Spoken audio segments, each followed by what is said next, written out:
गुरुवार दिनांक 6 सप्टेंबर 2024 रोजी सिन्नर येथे हरतालिका तृतीयेच्या निमित्तानं वैकुंठवासी हरिभक्तपरायण श्री त्र्यंबक बाबा भगत यांचे तृतीय पुण्यस्मरण आयोजित करण्यात आले आणि सकाळी 10 वाजता उपस्थित सर्व साधुसंत महात्म्यांचे मनोगत आणि बाबांचे प्रतिमा पूजन करण्यात आले।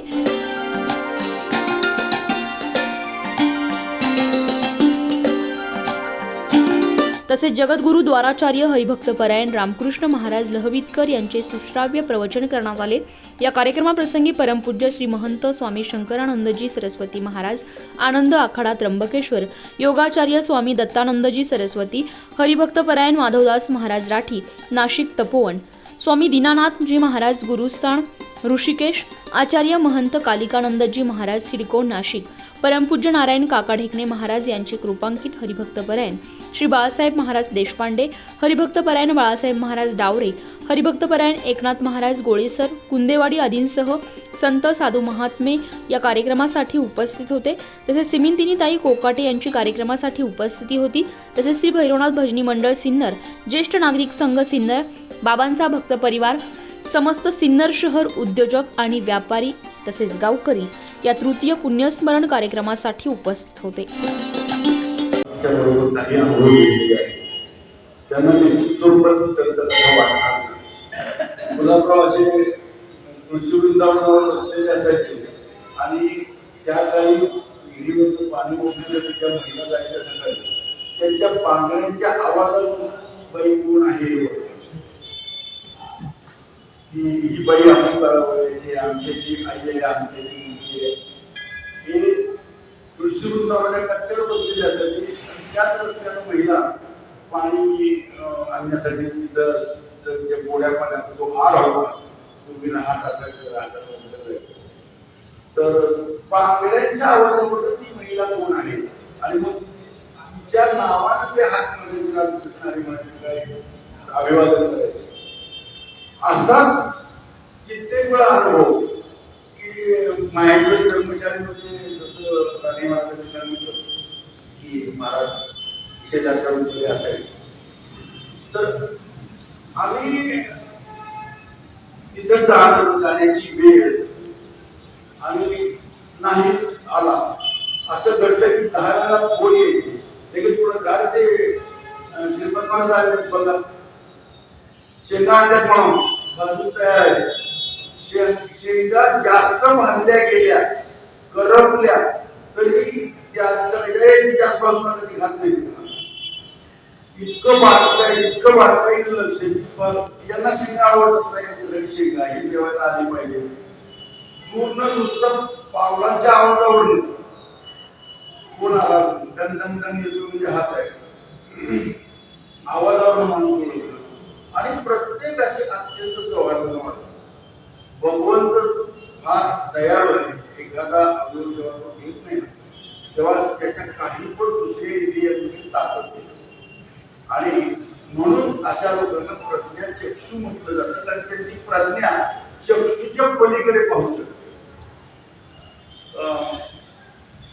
थोडस आध्यात्मिक क्षेत्राच्या बाहेरच्या माणसाबाबत आणि आता असे बोलून नाही म्हणजे आपलं सर्वांचं श्रद्धास्थान त्र्यंबक बाबा भगत बाबांनी या सिन्नर तालुक्यावर केलं, सर्व जिल्ह्यावर सगळीकडे बाबांचं प्रेम होतं। त्यांचं म्हणजे ते साधू होते, यारे यारे लहान थोर याके बसत्या नाही नर करावा विचार लगे चिंता कोणाची, जगद्गुरु तुकोबारायांचं हे प्रमाण आहे। आणि त्यांना विशेष स्वामीजी सागरानंद स्वामीजींचं त्यांना सानिध्य भेटलं आणि स्वामीजीबद्दल त्यांचं खूप प्रेम होतं। आम्ही आलो की आम्ही म्हणायचो, आम्ही आनंदा करायचे म्हणजे तुम्ही सागरानंद स्वामींचे शिष्य आहात का म्हणलं हो, त्यांना खूप आनंद वाटायचा। खरंच असं व्यक्तिमत्व म्हणजे बाबा होऊन गेले आणि बाबा ज्ञानी पण होते आणि बाबांना अन्नदानाचं खूप महत्व होतं। पुण्याला तर जेवण करा, सत्तानाची माग करायची म्हणजे बाबांचे खूप प्रेम होतं। गेले दिगंबर ईश्वरही होती आणि राहिली आता कीर्ती जगामाची। खरंच त्यांना त्यांचा आशीर्वाद आपल्याला मिळाला। सर्वांना रामकृष्ण हरी। ओम नमो नारायण, ओम नमो नारायण। महाराज आणि आणि ब्रह्मगावाचे धाकटे बंधू सर विलास महाराजांचे वडील आणि आपण सर्व भाविक भक्त आणि माता भगिनी आपण ब्रह्मगावाच्या पुण्यतिथीनिमित्त तिसऱ्या पुण्यनिमित्त इथे एकत्र झालेलो आहोत. ब्रह्मगावाबद्दल अनेक जणांनी वेगवेगळ्या प्रकारची माहिती दिली आणि आपण सर्व अनुभवले आहात.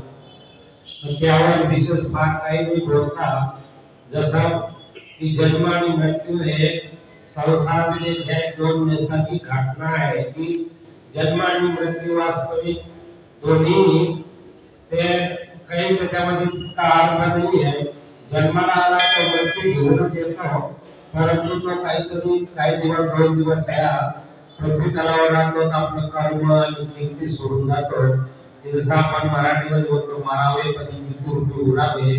ब्रह्मबाबाची अनेक प्रकारची अनेक विविध चमत्काराने अनेक गोष्टीने त्यांची कीर्ती मागे शेष आहे आणि त्यांनी अहोरात्र जनउद्धाराचं कल्याणाचं काम केलं आहे आणि तोच वारसा त्यांचे पुतणे विलास भाऊ यांच्याकडे सुपूर्द करून दिलेला आहे आणि विलास भाऊ ते अव्याहतपणे आणि ब्रह्मबाबाच्या पावलावर पाऊल घेऊन ते चालत आहे.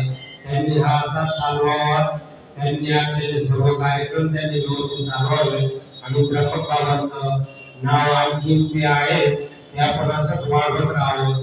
एवढे दोन शब्द बोलून ब्रह्मबाबांना माझ्या आखड्यातर्फे व माझ्यातर्फे भावपूर्ण श्रद्धांजली देतो आणि इथे थांबतो. हरिओम हरिओम हरिओम. ब्रह्मस्वरूप झालेले सद्गुरुवर्य आणि कर्तृ न कर्तृ अन्यथा कर्तृ सर्वशक्तिमान भैरवाचे परमभक्त ब्रह्मबाबा यांच्या हृदय पुण्यस्मरण आणि जन्मोत्सवाच्या निमित्तानं आज या ठिकाणी भक्त परिवारानं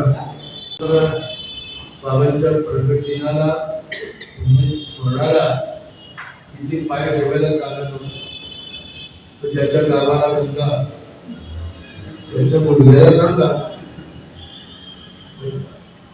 आपल्याला बाबांचं महत्व कळलं नाही असा मी आक्षेप करत नाही, पण अनुमान करू. पण जेव्हा मंदिर तयार होईल आणि शिखरावर जेव्हा कलश आरोपण होईल, बाबांची मूर्ती सुंदर मूर्ती बसेल, चरण पादुका बसतील, तेव्हा मात्र प्रत्येक पुण्यस्मरणाला पुण्यतिथीला मोठी यात्रा भरेल या ठिकाणी आणि बाबांचा आशीर्वाद आणि कृपा संपादन करण्याकरता धडपड करून असा त्याचा अर्थ आहे. ही क्रिया लवकरच घडावी. आज या ठिकाणी आम्हा सर्व संत मंडळीला बाबांच्या चंद्राचे काळचे चर्चा अमृताचे केवळ जातात म्हणून आपल्या शब्दाची मर्यादा कमी पडते. बाबांचं भजन, बाबांची सेवा, उपासना समाजाच्या प्रमाणाने जगले आणि आपला व्यवहारही व्यवस्थितपणाने केला. सगळ्यांना घेऊन चालले कुटुंब प्रमुख म्हणून सगळ्या कुटुंबाला सोबत एकत्र ठेवण्याचं काम बाबांनी आपल्या शेवटपर्यंत केले. आज त्यांच्या पुण्यस्मृती निमित्तानं ज्या आनंदाकाळाशी बाबा जोडले गेले त्या आनंदाकाळाचे परमपूज्य स्वामी शंकरानंद सरस्वती उपस्थित आहेत. त्यांना विनंती करतो की त्यांनी आपला आशीर्वाद जे शिव मंदिर आहे तिकडे नेहमी बाबा यायचे, दिवसभर बसायचे आणि ते आले की माझ्या आजोबा आवर्जून त्यांच्याकडे जायचे, कारण की त्यांच्यासाठी एक मोठा आदर्श व्यक्तिमत्व हे बाबा होते आणि म्हणून त्या दोघांचं खूप जमायचं. दिवसभर बसून गप्पा मारायचे. एवढे थोर आपल्या तालुक्याला लाभलेले व्यक्तिमत्व खरं तर आपल्याला निघून गेले. याचं खूप मोठं दुःख आहे, कारण की तालुक्याला एक खूप मोठा आधार होता. फक्त तालुक्यालाच नाही तर महाराष्ट्रामध्ये एक खूप मोठी ख्याती बाबाने निर्माण केली होती आणि त्यांच्या माध्यमातून सिन्नर तालुक्याचं नाव खूप मोठं झालेलं आहे. एवढा एक आदर्श व्यक्तिमत्व आणि खरं तर आज त्यांचं तृतीय पुण्यस्मरण अजूनही त्यांची खूप कमतरता जाणवते. प्रत्येक वेळेस इथे आलं की बाबा भेटले असं कधी व्हायचं नाही आणि म्हणून त्यांचा कुटुंब निश्चितपणे त्यांचा वारसा, त्यांचा जो काही स्वभाव, त्यांचं लोकांना सोबत घेऊन जाण्याचं कार्य निश्चितपणे पुढे घेऊन चाललेलेच आहे. मात्र शेवटी बाबांची जागाही कोणी भरून काढू शकत नाही असं मला वाटतं. एक खूप मोठी पोकळी या तालुक्यामध्ये निर्माण झालेली आहे. मी आमदार माणिकरावजी बोकाटे साहेब यांच्या वतीने माझ्या संपूर्ण परिवाराच्या वतीने उपस्थित असलेल्या सर्वांच्याच वतीने बाबांना मागवून आदरांजली करते, त्यांना अभिवादन करते. हा अनंत जन्माच्या पुण्याचं फल प्रदान करणारा असतो. आज श्री भैरवनाथ महाराजांच्या छायाचित्रात होणार हे महाराजांचं प्रवचन आहे आणि सत्संग रूपी होणार आहे जे बाबांचं पुण्यस्मरण आहे. हे अगदी त्याच प्रकारचं बाबांची ती गुरुनिष्ठा, त्यांनी केलेली ती परमेश्वराची भक्ती, त्यांचं ते तपोबल आणि त्यांनी त्या केलेल्या किमया आणि त्यांची ती कृपाशक्ती ही सदैव आपल्या सर्वांच्या पाठीशी राहो अशी मी बाबांच्या चरणी प्रार्थना करतो.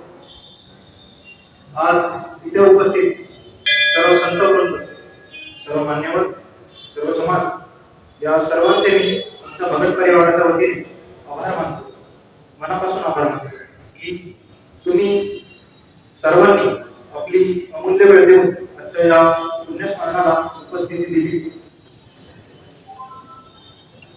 आज जय बाबा प्रत्यक्ष आपल्या सर्वांच्या सोबत नसले तरी या सर्व संत महात्म्यांच्या रूपाने आजही ते आपल्या सोबतच आहे. आजही बाबांचे कार्य चालवणारे आणि त्यांचा वारसा जपणारे, वारसा चालवणारे श्री भैरवनाथ भक्ती मंडळ, ज्येष्ठ नागरिक संघ, बाबांचा सर्व भक्त परिवार, श्री अखंड हरिनाम सप्ताह कमिटी, श्री भैरवनाथ देवस्थान ट्रस्ट या सर्वांसोबत बाबांची ईश्वरी ऊर्जा, त्यांची दैवी शक्ती ही सदैव कार्यरत राहो अशी मी आमच्या भगत परिवाराकडून श्री भैरवनाथ महाराजांच्या चरणी प्रार्थना करतो. 24 लाईव्ह महाराष्ट्र न्यूजसाठी प्रवीण पवार, सिन्नर.